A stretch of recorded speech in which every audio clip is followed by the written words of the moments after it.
Hey YouTube, JP Dillon. Today we're going to do something that I don't normally do. That's transistor radios.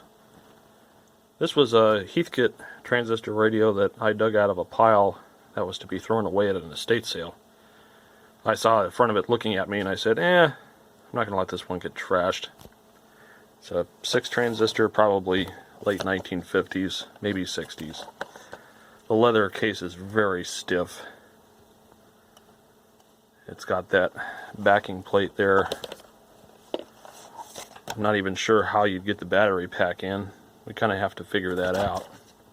Handle's broken, case is pretty ratty. But it's good to have battery operated stuff like this, because in the event of an emergency, just about every major city will broadcast on some strong station on AM. For here in San Diego, it's KOGO.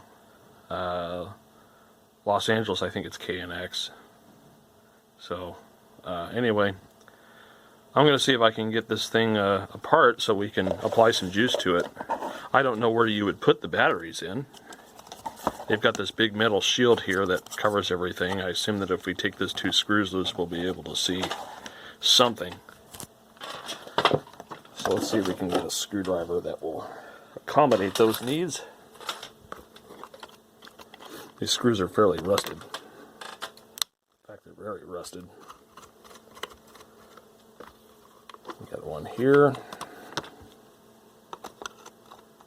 No idea if this works yet. This is the first time I've actually interacted with it other than just picking it up.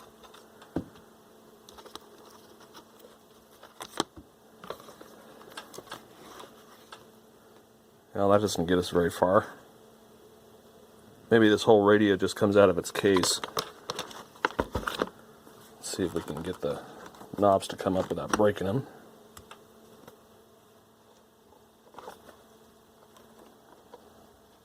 There we go. Okay. Now let's see if you want to come out.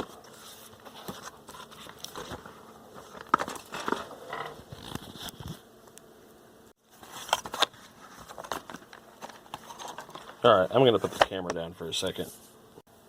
Okay, so that's out of its case there. Speaker doesn't have any rub, although it does have a crack or two. We can mend that easily enough. It's got its original battery.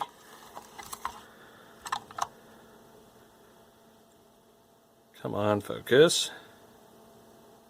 This need is 1612. Number 2356N. That's a big battery. 9 volts, that's a big battery. There you go.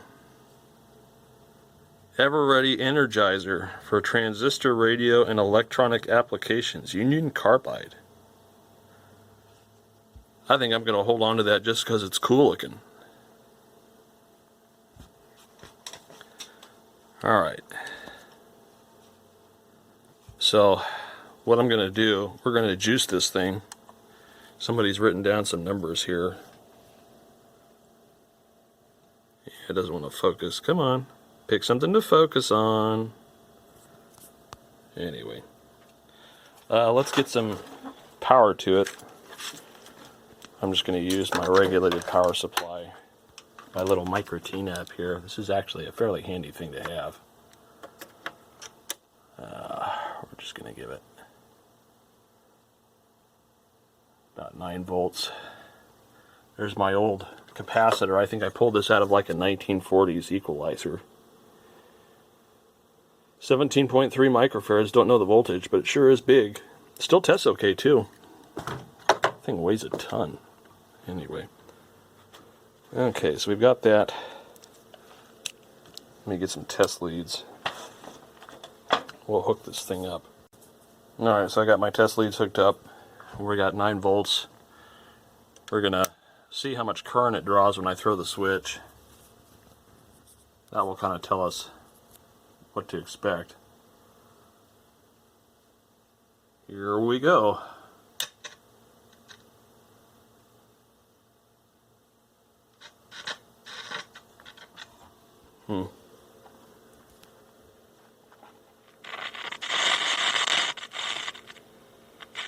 Well, we got noise. That's a good thing. I hear something running.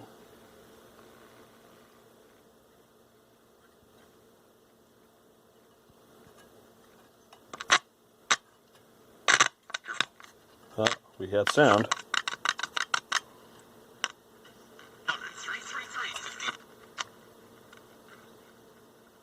This thing is really hard to turn because the shaft is so short and my fingers are so fat. Let's stick the knob back on here. Oscillator is way off. It's reading 540 at about 650. A lot of people I talk to, first of all, retirement, rapidly approaching. And they've gone to the Social Security Administration, questioned them,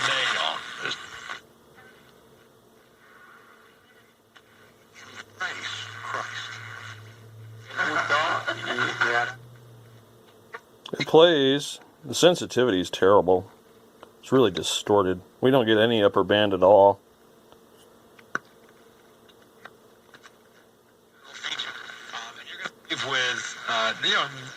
Lowest he gets, or highest he gets, about 760. Everything else is just static garbage.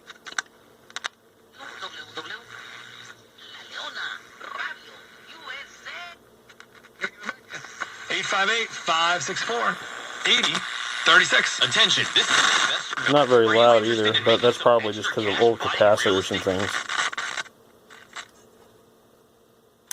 Let's get some contact cleaner in that control. Okay, so I got some contact cleaner in the volume pot. Let's see if that changes its behavior at all. It's speed, the science of motion. Boy, you're gonna...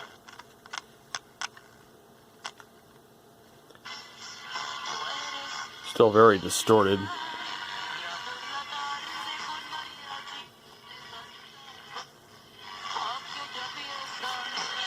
Mess with the trimmers a little bit.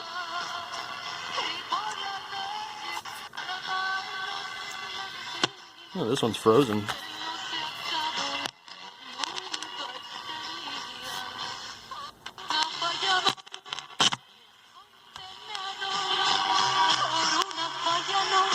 That helps a little bit. To kids of all ages. San Diego Air and Space Museum, Balboa Park, San Diego AirAndSpace.org. Marical Design.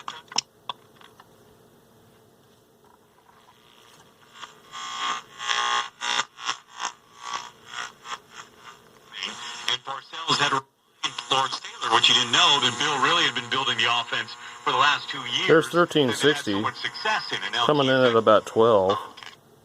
/75 for details. That's intrepidmuseum.org/75. Well, it's working better. I suspect that we need to replace all these capacitors in here. Just out of curiosity, let's see how easy it is to get to this. They've got this mounted to this back panel here, and I'm guessing if we undo all these screws that we can pull the board up and we could take a look at what capacitors are here that need replacing. These ones use these black electrolytics. That's very popular in the 60s, so I'm guessing this is a 60s thing. Also these transistor cases, this is a mid-60s, early 60s type thing. Those electrolytic style capacitors are known for death, so I think I'm going to separate the two case and the board, and then we'll get some test instruments and see which ones are good and which ones aren't. I figure I'm going to find a lot that aren't. Alright, so here's everything out of its case. They've got a transformer for the output of the speaker as well as the inner driver stage, which is kind of weird. I've never seen that in a transistor radio before, but then again, I don't work on a whole lot of these things. You've got some serious IF cans here. This is like really well constructed. High quality potentiometers. Other than the electrolytics, you've got mostly ceramics. I mean, it's really well made. And look at whoever assembled this was really good at soldering. All the soldering work is really top notch. So I think now what we're going to do is just check these electrolytics. I think I'm going to find that most of them are bad. So I'm going to get my pen out and mark them all on the bottom side of the board, and then we'll get the ESR meter and see what it says. So there's not very many of these on the board. We're just going to go over and check them and see if any of them are any good. That's okay. It doesn't test great. That one's about tests like a 1 microfarad. That one's still good. And then you have this one over here. So this one here doesn't test great. This one here tests kind of sort of okay. This one is okay. Let's see what these values are. Yeah, no. This one's a 10 microfarad. And let's see what this tests. Actually could pass as a 10 microfarad. What about this other one here? This is a 50 microfarad, which that passes for about a 22 microfarad, so that one should get changed. And the big one here, we'll look and see what that is. Let me flip this around. Not sure what that one is yet. What does that one say? That one's another 10 microfarad. What did that one test as? That could pass as a 10. They vary though. Like this 10 doesn't read the same as this 10. That one's about 1.2 and that one's about 1.7. So this one's aged a little bit more, obviously. What's this big fat boy here? That's 100 microfarad. That one still tests perfectly fine. So I don't know if I'm going to go messing with that. The 50 though, yeah, that tests about maybe a 20 at best. And these two 10s vary. I mean, I can change them out. It ain't going to hurt anything to do so. And if I plan to use it, it's just one less thing I have to take apart later. Alright, so let's gather our capacitors. We need 2 10s, a 47, and a 100. Not many capacitors in this thing, really. At least not electrolytic wise. So let's just go grab those real quick. Alright, so we've got what we need. Let's go ahead and remove the existing capacitors. We'll start with the small values, just because I like to do everything in groups. Now on this set, the boards are marked with the correct polarity for the capacitors. So I'm not worried about that. If the one you're working on isn't marked, I would take a picture or take notes as to what the current polarity and orientation is.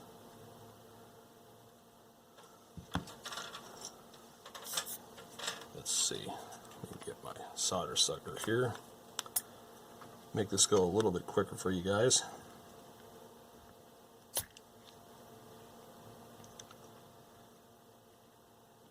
And here's the other 10.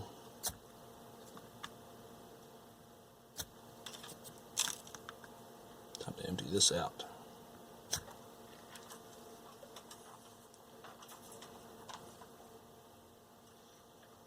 And then we'll finish it off by cleaning it up with the solder wick.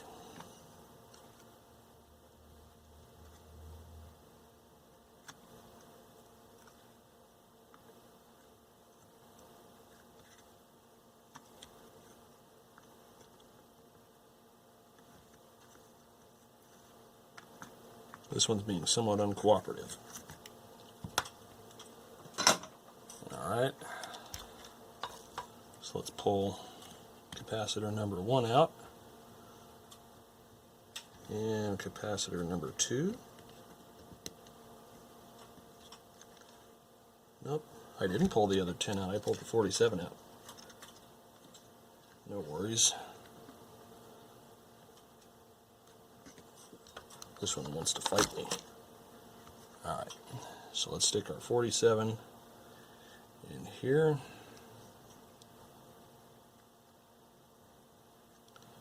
And then let's stick one of our 10s in here.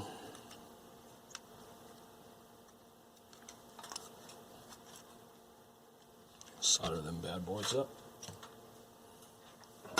Once we get the new caps in, we'll try to do an alignment on it and see if we can fix the oscillator problem and make it a little more sensitive. Because right now it isn't very sensitive. And for an older transistor radio like this, I would expect the sensitivity to be a little bit better.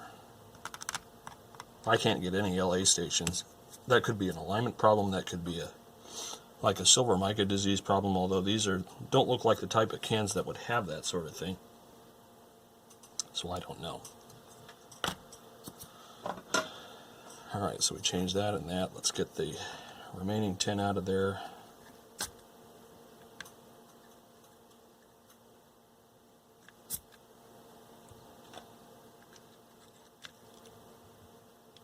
One thing you won't see nowadays is leaded solder.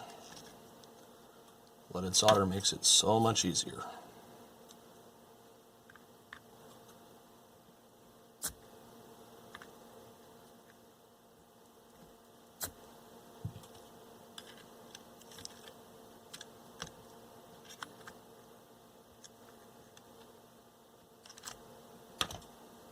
Okay, so here's the giant 100.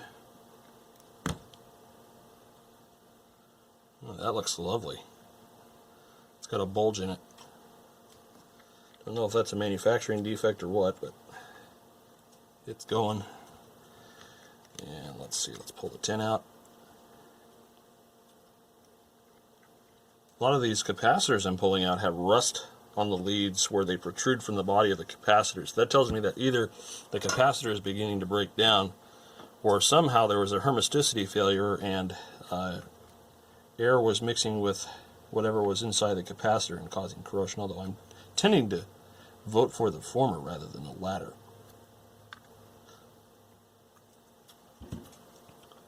Okay. Alright, so we got that all situated now. Nice fresh caps. Let's apply some power to it. And then we'll see if we can tweak on the alignment a little bit.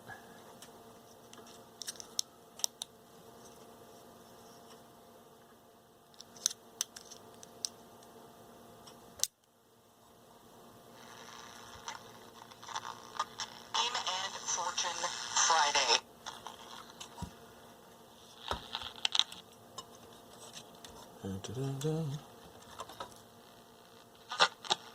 Y ese dinero lo puede sufrir.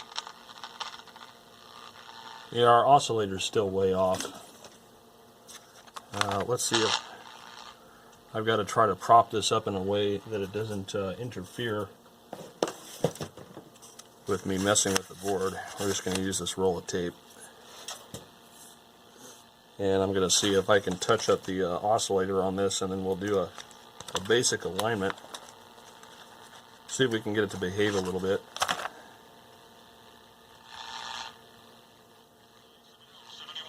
Right now to get your free tag. Interesting.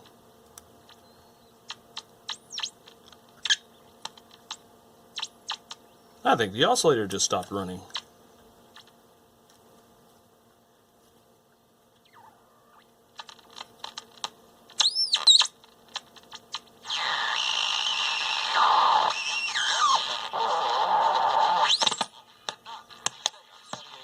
At noon, News Radio 600 Kogo.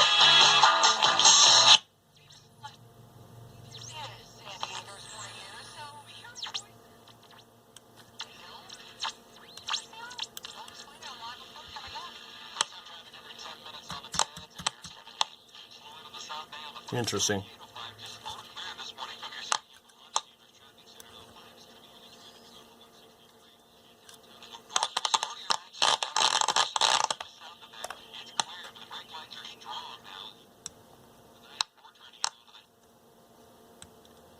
And now it's out again.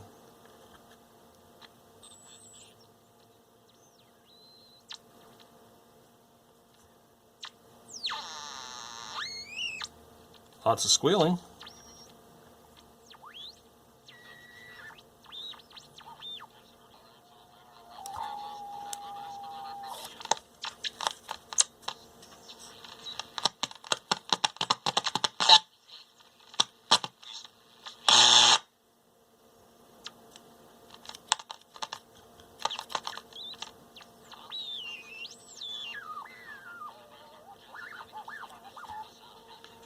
Maybe got a grounding problem, maybe? That's our grounding screw for the tuner condenser here. Sorry if you guys can't see this.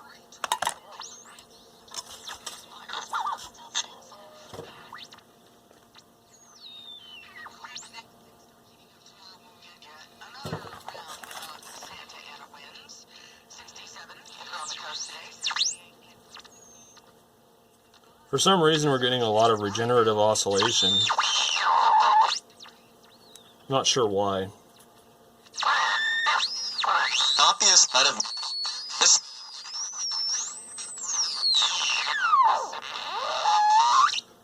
It tends to only do it when it wants to.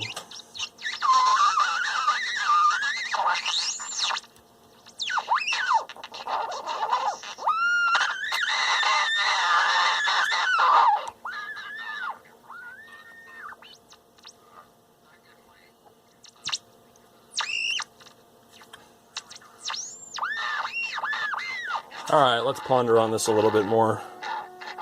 Okay, so for whatever reason the oscillator on this beast stopped running, which is very likely your 2N1526 right here. I'm going to see if I can look up in the transistor manual what that is. And then very likely it's either lost its gain or something's happened to it. It just doesn't want to oscillate, and as I adjust it, the condition just seems to worsen. So I'm going to take a look at what that transistor is, and if I've got some kind of replacement I can shove in there, then we'll toy with this a little bit more. Okay, so we pulled our oscillator transistor out. I'm just going to stick it on a component tester, and we're going to see if it's alive. Because it seemed like it was doing okay, and then it randomly quit. And I couldn't get it to oscillate properly. Wasn't pulling anything in worth a shit. Excuse me here. This Peak DCA55 is kind of a cool little thing. PNP germanium. Got a beta of 52. Yeah, this fell to the floor, so the display is kind of messed up. Interesting. For a germanium transistor, that sure takes a lot of voltage to turn it on. They got it at 0.49. That's almost silicon with a 4 milliampere test current. And it's only got a beta of 52. I suppose that's kind of typical for something like that. Time to dig through my transistor collection and see what I can replace it with. Alright, so here's my little collection of things. I got lots of SK type things from a TV repair shop that closed here in San Diego. University TV. Let's see what this is. It's a quote-unquote top-of-the-line replacement transistor, although I'm kind of miffed that it doesn't tell you whether it's a PNP or an NPN, but that's what the little tester will tell me. Or I can use a DMM or something too. PNP germanium. Wow. It's got a beta of 393. That's probably a little bit too high. See, this is more like it. This has a turn-on voltage of 0.37. That's the nice thing about this, is that it'll tell you what the transistor will bias at. This is with a 5 milliampere test current. It's got a little more leakage than the last device too. The other one was 0.1 milliamperes. This one's 0.17. So I don't know if that's really good for what we need. That's probably a little bit too much gain. Almost 400 gain. I don't know what that would do to the circuit. Let's look up a 3010 here. Let's see what this is. That's a big guy. Probably an audio amplifier transistor. What did we just do? 3005. Okay, so 3010's a big guy. This was 3003.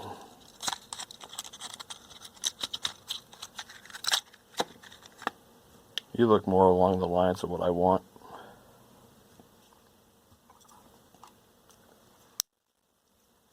So let's go ahead and hook this up.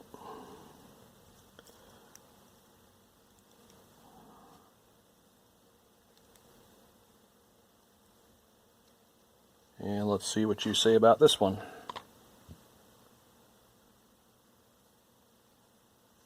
Another germanium transistor. This has got a beta of 66. So that's closer to what we had before. And this one only turns on at 0.29. With a 5 milliampere test current. 0.12 milliamperes leakage. Let's see what they said about the pinout. Okay, the middle one. Okay, so it's emitter base collector. Let's pop this one in and give it a try. Okay, so we got our SK3003 in here. Let's see if it behaves any differently.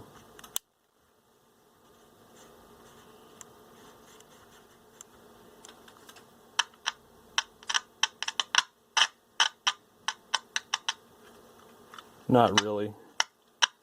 You really don't want to oscillate at all, do you? Okay, let's try another one. Alright, so I put the super high gain one in here. Let's see what you do, if anything.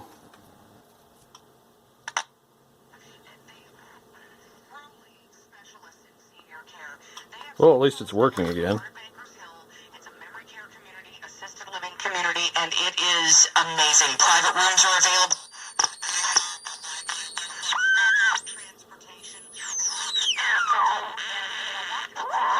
As soon as we crank up the gain, man, it starts to oscillate again. Add an extra warm glow to your home indoors and with the heating glow. It doesn't like that. How weird. We're going into like a regenerative oscillation here.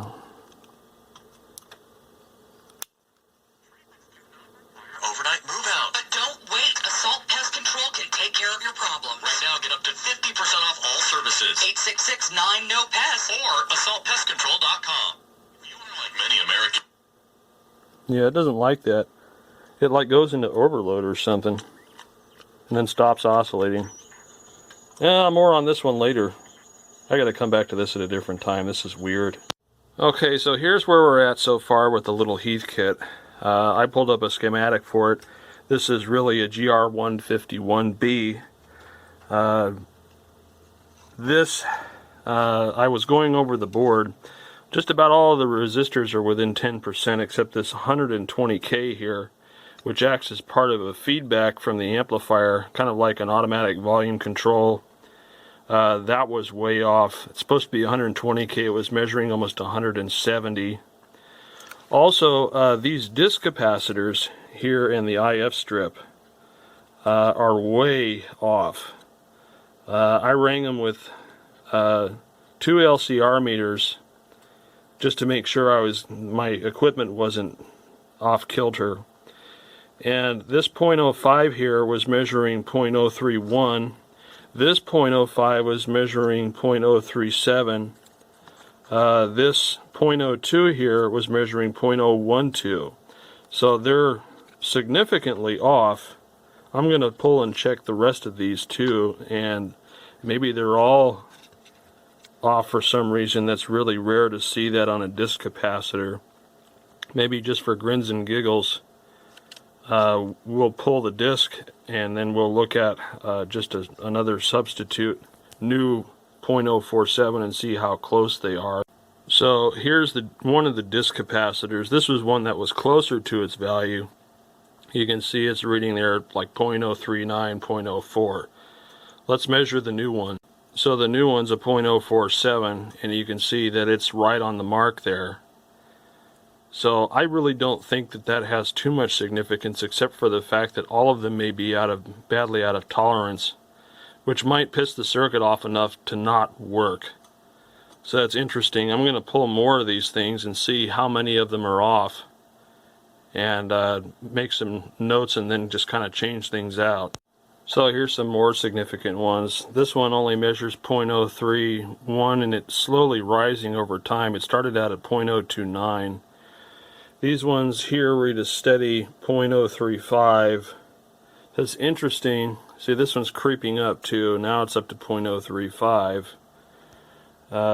Whereas if I hang it across one of these new 1% tolerance films, it really hangs there at 0.047 forever. See, and this one's still creeping up. It's weird how that's working. So I'm going to continue to pull and test these discs. So far, all of them have been way off tolerance, which is kind of weird. So, yeah, more to come on this one. Alright, so here's the last two. We've got a 0.002, which reads 0.0017, so that's not too far off. That isn't going to affect anything that much. And we got this 0.005, which reads right on target. But everything else was fairly far off, 20 to 30 to 40%. It's interesting. So like that 0.002, if we just measure a new one, just out of grins and giggles, it immediately dials in right on the mark there.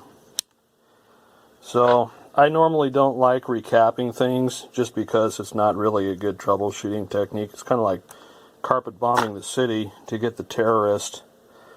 But this thing just kept oscillating into silence, and given the fact that just about all of these capacitors here, all these ones here, were all so far off of tolerance, this 005 here was the only one that was still spot on, and this one was only about maybe 15% off, so he's still within 20%. But all of these were like huge. Like a 0.05 you see at 0.029, and it would slowly creep up to its value. It'd do weird things. Whereas these new ones, you just hook them up and boom, there's the value. So that's interesting. I don't know if it has to do with aging or reactance of the ceramic versus a film or what. But I'm going to replace these all. You can see I've replaced most of them already. This is just kind of out of curiosity. And we'll apply some power to this and try to align it again and see if it behaves better, or see if we've still got something else going on. This is not really worth the time, but it's got my curiosity sparked, so I kind of want to see why it's really screwing up. Okay, so here it is. I had to cut part of the video out because I noticed that there was a document in there that had some personal information, so I don't want to get busted for that. But to sum up, all of the disc capacitors that we pulled were way off of tolerance, and I mean like way off. Like the 0.01 was like 0.006, and like the 0.002 was like 0.012. The 0.05s were like 0.039 and stuff. So it wasn't just one capacitor, it was a whole bunch of them that were off. And so I've replaced all of them with these fancy low tolerance Panasonic films, 105 degree, like 1 in 5% values. And so now we're going to kind of see if it works. I find it really hard to believe that all of these things were so far off tolerance. It's just kind of weird. But let's see if it works without oscillating out of existence. I'm kind of curious now. I don't get much volume of anything. Let's tune it here. Any minute now, when that happens, we'll bring it to you. Story trending this morning. The FBI's online at Anchor Funding. Be seen because the alignment's off, but that's probably because all the components were off.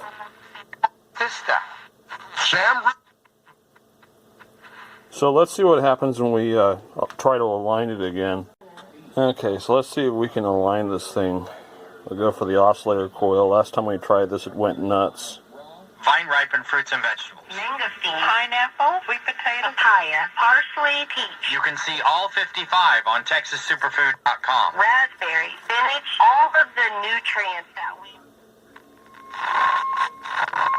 This is my 650 or 660. Let's turn that down. See if we can get KFI. I doubt it.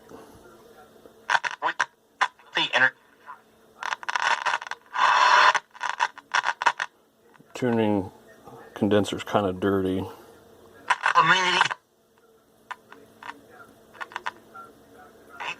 755. Pero on all En lugar de... He was the... no. Sensitivity is much better, that's for sure. Tweak the IF a little bit. Pick a weak station and just kind of go at it.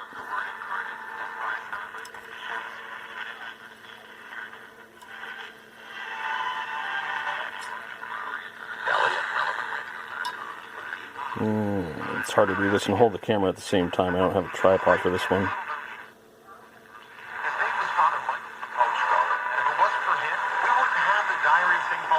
There we go. Pretty sensitive. Hope he does that. Which one he chooses? Carolina. Pretty good sensitivity. Equipment Step did a great...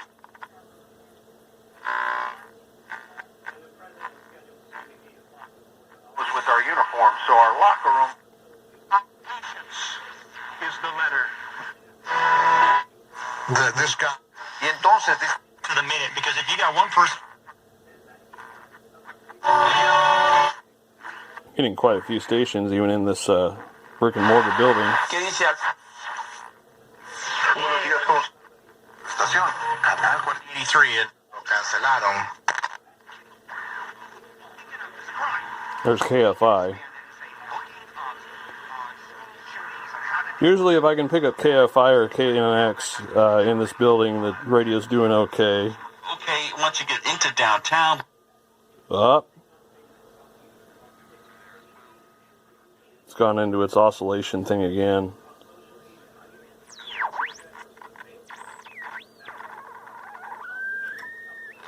Alright.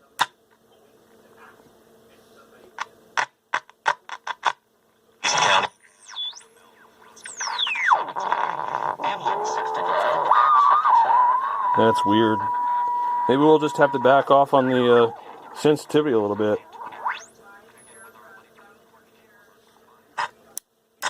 It's not big bang banking.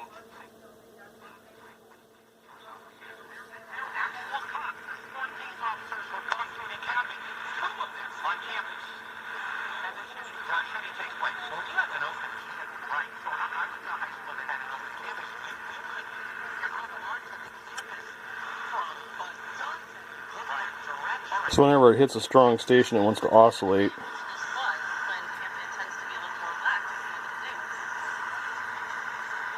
Come on.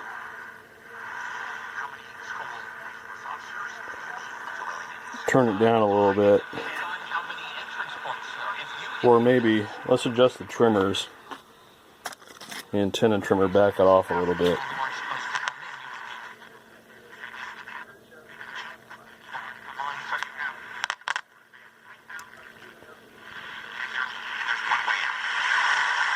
Oh man. That's a good point. Now you have the problem if there's a fire. You got a different problem. There are no answers here. Now it's like crazy sensitive, which means it's definitely going to cut off. Yep. So the weirdness continues.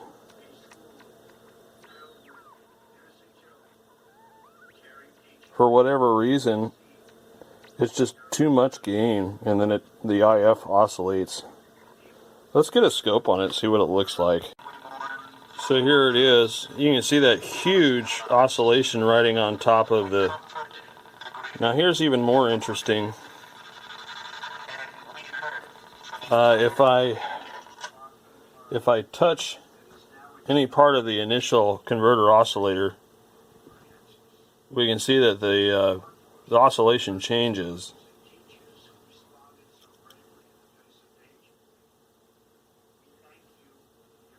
And at worst, if I touch the, what is it here? The collector lead, the additional capacitance really ticks it off. And our determination to Slows it down though. any way that we can. So we're getting some sort of spurious oscillation. It doesn't seem to care too much in the, let's see here, if I go into the second IF, if I touch the second IF transistor, it really doesn't do anything. If I add capacitance to the second IF transformer, the primary winding here, meaning I just touch it, my additional capacitance makes the oscillation stop without affecting the sensitivity at all. If I go to the detector, doesn't really change. First IF doesn't really change. But that second IF, if I add capacitance to that primary, it really stops that oscillation. Yet if I touch the transistor associated with it, it doesn't really affect it at all.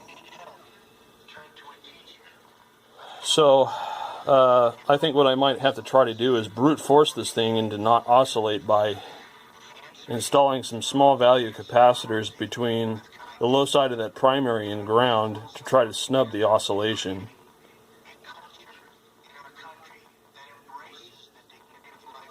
Like if I change the capacitance on the probe, make it a lower capacitance, it goes away.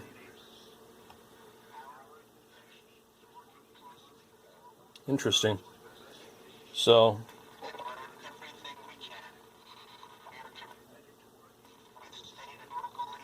low capacitance also compromises the sensitivity, though.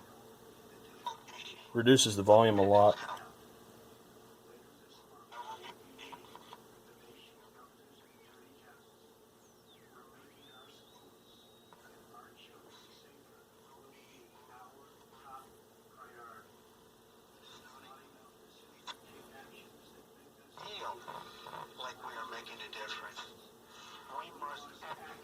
So, yeah, anyway, I'm going to grab some small value caps and we're going to play around with this some. Okay, so as not to disturb the IF, I've got this tiny little 100 picofarad between the downside of the primary and ground. It's just touching the ground right now. But as you can hear, off today. Officials in the oscillation Florida is and gone. the president speaking high school mass.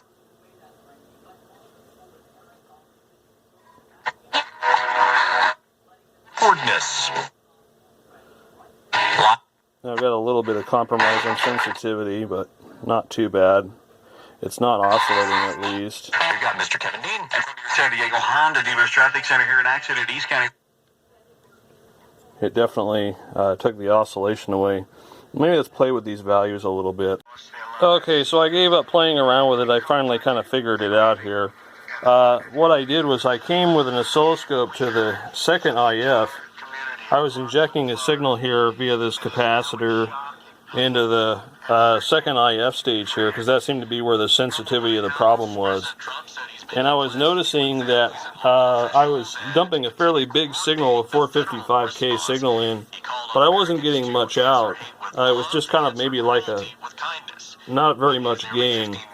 So this stage was then, because there wasn't very much signal, the AGC was cranking this up, and it was creating a feedback loop that was causing this section to oscillate. I pulled the transistor out and tested it, and although there's junctions there, the gain of the transistor was only a beta of about 8, so that just doesn't do it.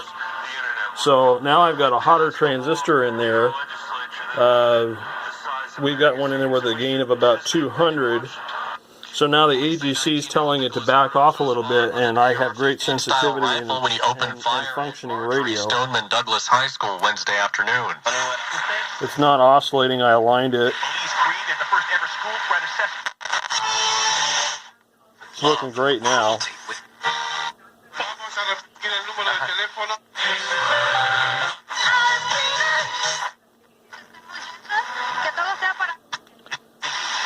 Works really good now. Florida.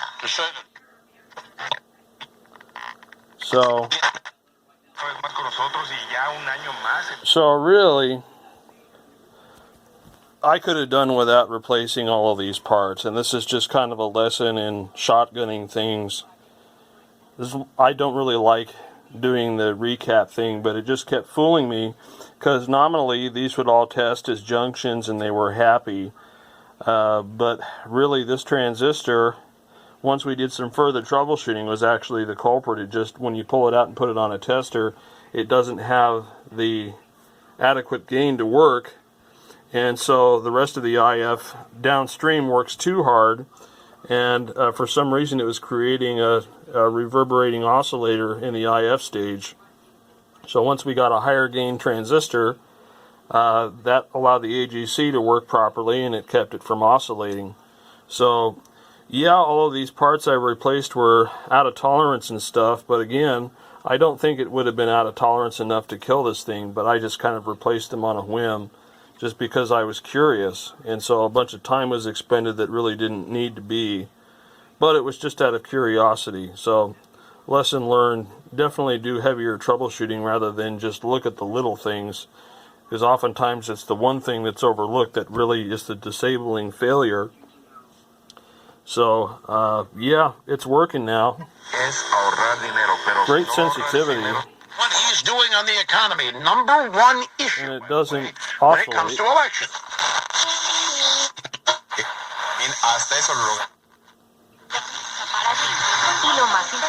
But they don't start until later on this hour. So if you want to get through, 1-800-636-8686. 1-800-63. So it's working good now. Anyway, I guess we'll put this one back together, and then this will be just something hanging around. It's always good to have one of these little transistor radios, because when the power goes out or when something goes wrong with all of our digital services, people will fall back on analog for information. Anyway, let's get it back in the case. Alright, so here it is all back together. The federalization of this. Long-term commitment of respecting it.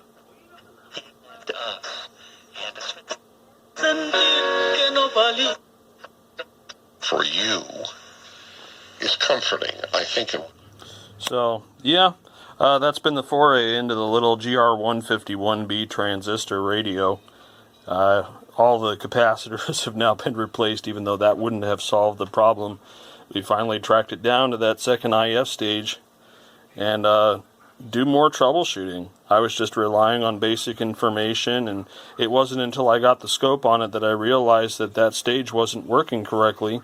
And then pulling the transistor out and testing it, we figured that it wasn't putting out enough gain. Beta of like 7 or 8 isn't going to do much in a circuit that wants about a beta of 100. So, yeah.